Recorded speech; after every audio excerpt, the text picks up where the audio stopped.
একবার স্ত্রী সবাস করার পর ফ্রেশ না হয়ে আবার মিলিত হলে কি গুনাহ হবে? যাদের অল্প দাড়ি তাদের চাপ দাড়ি উঠানোর জন্য কি ওষুধ ব্যবহার করা যাবে? স্ত্রী মারা গেলে স্বামী গোসল করাতে পারবে?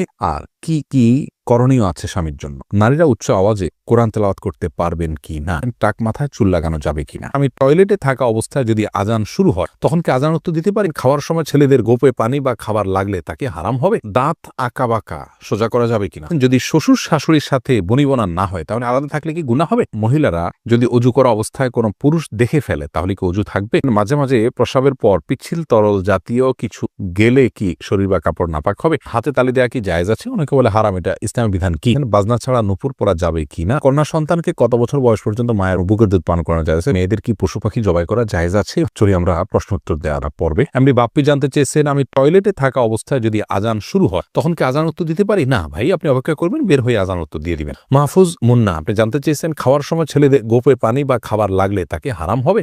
না, এমন কোনো কথা নেই। গোপে পানি বা খাবার লাগলে হারাম হয়ে যাবে, এটা জায়েজ নাই। এমনি লিটন হোসেন জানতে চেয়েছেন, দাঁত আঁকা বাঁকা সোজা করা যাবে কিনা? হ্যাঁ, যাবে, কোনো অসুবিধা নেই। আঁকা বাঁকা দাঁতকে সোজা করাতে কোনো অসুবিধা নেই, এটা খুবই সাধারণ একটি বিষয়, অনেকেই করে থাকেন আজকাল, অসুবিধা নেই ইনশাআল্লাহ। শারমিন সোনালী আপনি জানতে চেয়েছেন, যদি শ্বশুর শাশুড়ির সাথে বনিবনা না হয় তাহলে আলাদা থাকলে কি গুনাহ হবে? আলাদা থাকলে গুনাহ হবে না, ওনাদের হক যদি মোটামুটি আদায় করা হয়, তাদের যেটুকু প্রয়োজন, আলাদা থাকলে যে গুনাহ হবে এমন কোনো কথা। আব্দুল মোমিন জানতে চেয়েছে, মহিলারা যদি অজু করা অবস্থায় কোনো পুরুষ দেখে ফেলে তাহলে কি অজু থাকবে? দেখুন ভাই আব্দুল মোমিন, অজু করা অবস্থায় কোনো পুরুষ দেখলে অজু ভাঙবে এমন নয়, তবে সেটা যদি ইচ্ছাকৃত দেখেন তাহলে গুনাহ হবে, অনিচ্ছাকৃত হলে গুনাহও হবে না, কিন্তু এই দেখার সাথে অজু ভাঙার কোনো সম্পর্ক না, অজু থাকবে ইনশাআল্লাহ। এমডি নাসির উদ্দিন জানতে চেয়েছেন, মাঝে মাঝে প্রস্রাবের পর পিচ্ছিল তরল জাতীয় কিছু গেলে কি শরীর বা কাপড় নাপাক হবে? যদি শরীরে লাগে তাহলে সে অংশটা ধুয়ে ফেলবেন, কাপড় লাগলে সে অংশটা ধুয়ে ফেলবেন, বাস, তাহলেই চলবে।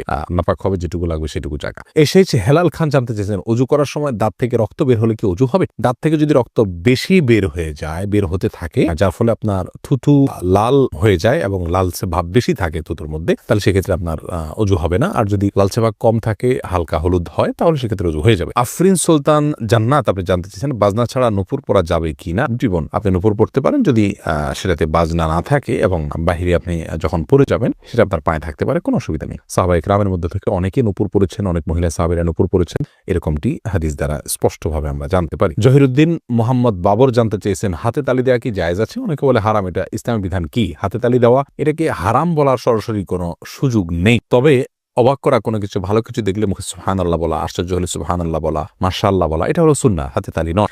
কিন্তু যদি কেউ হাতে তালি দেন তাহলে সেক্ষেত্রে হারাম হয়ে যাবে, এটা মোটেও সঠিক নয়। এম এস আল মামুন জানতে চেয়েছেন, কন্যা সন্তানকে কত বছর বয়স পর্যন্ত মায়ের বুকের দুধ পান করানো যায়? কন্যা এবং ছেলে সন্তান সবার জন্য একই বিধান, 2 বছর পান করাবেন। ইমাম আবু হানিফার মতে তার বেশি পান করানো জায়েজ নাই, অন্যান্য ইমামদের অনেকের মতে জায়েজ আছে, যেহেতু কোনো নিষেধাজ্ঞা নেই, যেহেতু আল্লাহ কোরআন কারিমে হাওলাইনে কামেলাইনি বলেছেন, লিমান ওই আরাদা আন ইউতিম্মা রাদাআহ, যে ব্যক্তি দুধ পান করার সময় পূর্ণাঙ্গতায় পৌঁছাতে পান তিনি 2 বছর করাবেন। আল্লাহ তাআলা পরিষ্কার বলেছেন, এজন্য 2 বছর করানো জায়েজ আছে। আর সায়েন্টিফিকলি বিষয়টা প্রমাণিত যে পরে আর মায়ের বুকের দুধে কোনো উপকারিতা বাচ্চার জন্য থাকে না, এজন্য 2 বছর পান করাবে, ছেলে হোক মেয়ে হোক, যে মানে উভয় ক্ষেত্রে। খালেদা আক্তার জানতে চান, মেয়েরা পর্দা না করলে মা বাবার কবরে কি আযাব হবে? মা বাবার যদি সেখানে কোনো দায় থাকে, ত্রুটি থাকে, তাহলে সেক্ষেত্রে তাদের আযাব হতে পারে, কিন্তু মা বাবা যদি তাদেরকে সঠিক পথের দিশা দিয়ে থাকেন, বুঝিয়ে থাকেন, দায়িত্ব পালন করে থাকেন, তাহলে সেক্ষেত্রে তাদের দায়ভার তারা শুধু সন্তানরাই বহন করবে, মা বাবার কোনো কিছু দায়ভার চাপানো হবে না। আল্লাহ বলেছেন, লা তাযরু ওয়াজরাতুন উযরা উখরা, কারোর দায়ভার অন্য কেউ বহন করবে না। লাইসা আল ইনসানু ইল্লা মা সাআ, প্রত্যেকে যা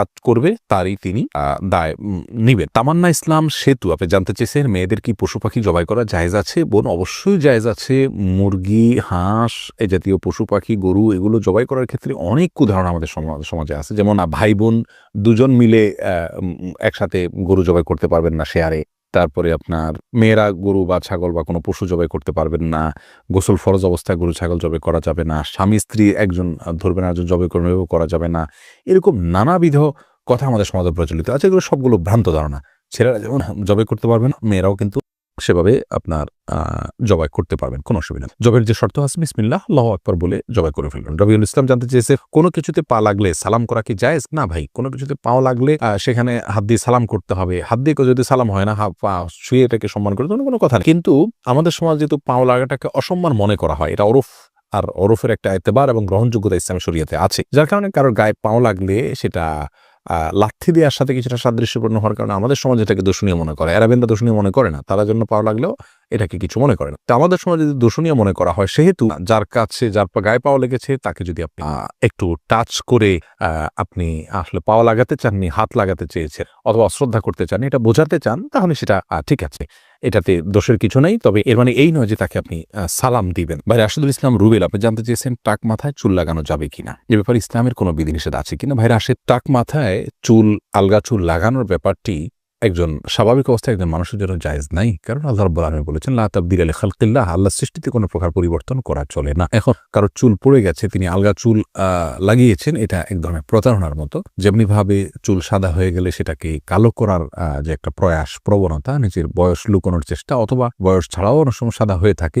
তো এই যে নিজের অবস্থার পরিবর্তন করার চেষ্টা, এই জিনিসটাকে ইসলাম ভালোভাবে দেখে না। অতএব এটাকে স্বাভাবিকভাবে রেখে দেওয়াটাই উচিত, এবং এখানে কোনো প্রকার লুকোচুরি করা এটা অনুচিত এবং অসুন্দর। এমডি আব্দুল্লাহ জানতে চেয়েছেন, নারীরা উচ্চ আওয়াজে কোরআন তেলাওয়াত করতে পারবেন কি না। ভাই আব্দুল্লাহ, নারীরা উচ্চ আওয়াজে কোরআন তেলাওয়াত করতে পারবেন, তবে সেটি পরপুরুষের কান পর্যন্ত যেন না পৌঁছে সে ব্যাপারে চেষ্টা করতে হবে। নিজের বাসায় করতে পারেন, নিজের ঠিকানায় করতে পারেন। নিজের ঠিকানায় যদি, বাসায় যদি দেবর থাকে, অন্য কেউ থাকেন, তাহলে তাদের কান পর্যন্ত যেন আওয়াজটি না যায় সে ব্যাপারে তাকে সচেতন থাকতে হবে। কারণ কোরআন তেলাওয়াতের ক্ষেত্রে কণ্ঠের মধ্যে কোমলতা সৃষ্টি করতে হয়, সৌন্দর্য সৃষ্টি করে তেলাওয়াত করা হলো তেলাওয়াতের আদব। আর সে আদব রক্ষা করতে গিয়ে কিন্তু তিনি কোমল কণ্ঠে, সুন্দর কণ্ঠে পড়তে যাবেন, সেটি পরপুরুষের মনের মধ্যে বাজে চিন্তা আসার কারণ হতে পারে। সেই জায়গা থেকে তিনি জোরে পড়বেন, যদি একাকী থাকেন বা কেউ না শুনে। আর যদি কেউ শোনার মতো থাকে তাহলে তার কান পর্যন্ত যেন না যায় সেভাবে তিনি তেলাওয়াত করবেন ইনশাআল্লাহ। ফাহিম, আপনি জানতে চেয়েছেন, স্ত্রী মারা গেলে স্বামী গোসল করাতে পারবে আর কি কি করণীয় আছে স্বামীর জন্য। দেখুন, স্ত্রী মারা গেলে স্বামী গোসল দিতে পারবেন কি না, এই বিষয়টি ওলামায়ে কেরাম এবং ইমামগণের মধ্যে মত পার্থক্য আছে। ইমাম আবু হানিফা রাহিমাহুল্লাহর মত হলো যে স্ত্রী মারা গেলে স্বামী তাকে গোসল দিতে পারবেন না। তার কারণ হলো তিনি মনে করেন মৃত্যুর সঙ্গে সঙ্গে বৈবাহিক সম্পর্কটা আর থাকে না, ছিন্ন হয়ে যায়, যার কারণে তারা মাহরামের মতো হয়ে যান। এখানে অন্য কোনো মেয়েরা গোসল দিবেন।